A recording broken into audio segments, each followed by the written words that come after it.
You know, I always think debates are about getting under the other guy's skin or getting them off script or just sort of jostling them a little bit. Say what you will, a former Maryland governor, presidential candidate. You know, Martin O'Malley did do that a few times with Hillary Clinton, so it can be done. She's a very good debater, but then again, he's a very good debater. Not that he's going to give Donald Trump any tips here, but it will sort of say the issues that will likely come up. So, Governor, it's very good to have you. Thanks for joining us. Hey, thank you. Good to be with you, Neil. So, we know these issues that have been outlined that are going to come up in the debate. I almost think you can throw that away, Governor, because of all the news developments with Donald Trump and certainly even WikiLeaks with Hillary Clinton. So I don't know how my friend Chris Wallace sorts all that out or how much the candidates ignore on that.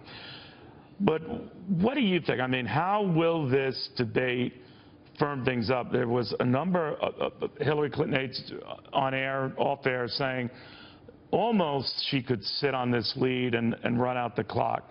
What do you think of that?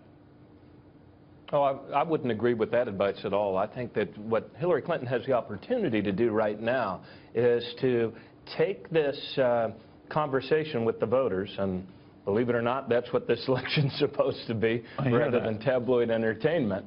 I think she needs to speak, as I heard one of your panelists saying, to the issues that people care about around their own kitchen table. After the kids are in bed at night, how are we going to save for college? What are we going to do about our retirement?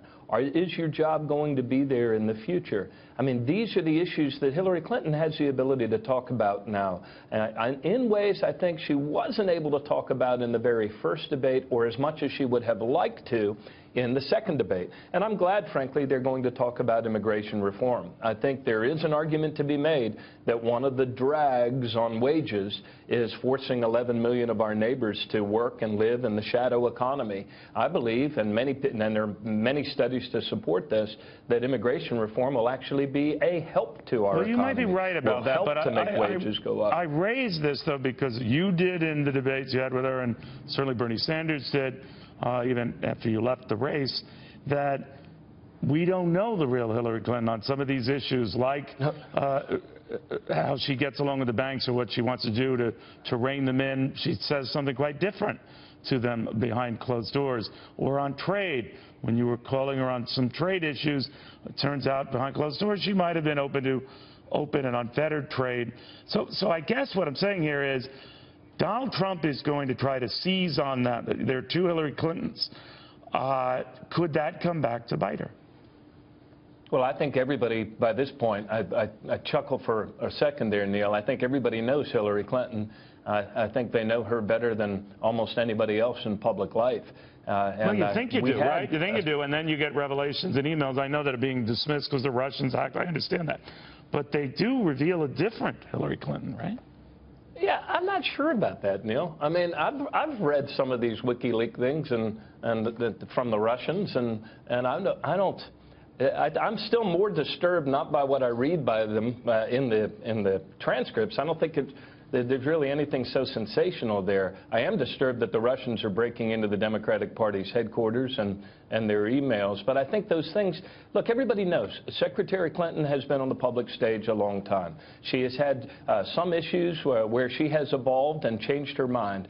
The Democratic Party's platform is more progressive now because of the exchange of ideas on issues like trade or other things as well. Climate change. I hope they bring up climate change. There's a huge amount of jobs that could be created if, as a nation, we embrace this challenge and make it our business opportunity. But are you surprised, Governor, these issues, which she has espoused, she has gone a lot harder left, if you will, for lack of a better term, on issues near and dear to you, certainly near and dear to Senator Sanders, but that her base just isn't super jazzed. They obviously got a little bit more jazz with Al Gore campaigning on her behalf in Florida, talking up the aforementioned climate change. But they're still not, like, rabid for her. It's like they seem to be defaulting to her. What do you think the problem is?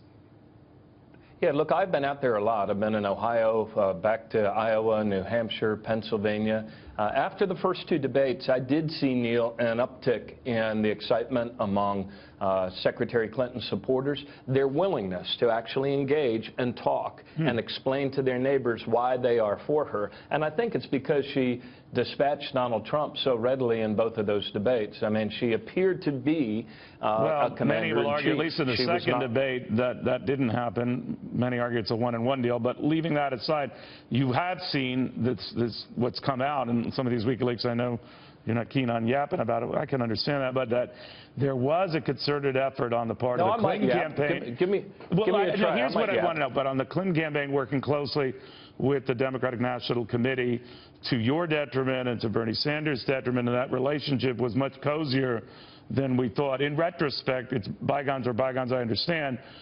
But I talked to a Bernie Sanders supporter who was still very annoyed, still very angry, and still not willing to support Hillary Clinton because of those revelations. What about you? Yeah, look, I think we all knew that was going on at the time. They never write the rules in such a way as to encourage challengers. And let's be honest here, Senator Sanders didn't have any trouble with the delayed debate schedule or the lack of debates when they were suiting his purpose. It was only later that he had a problem with that.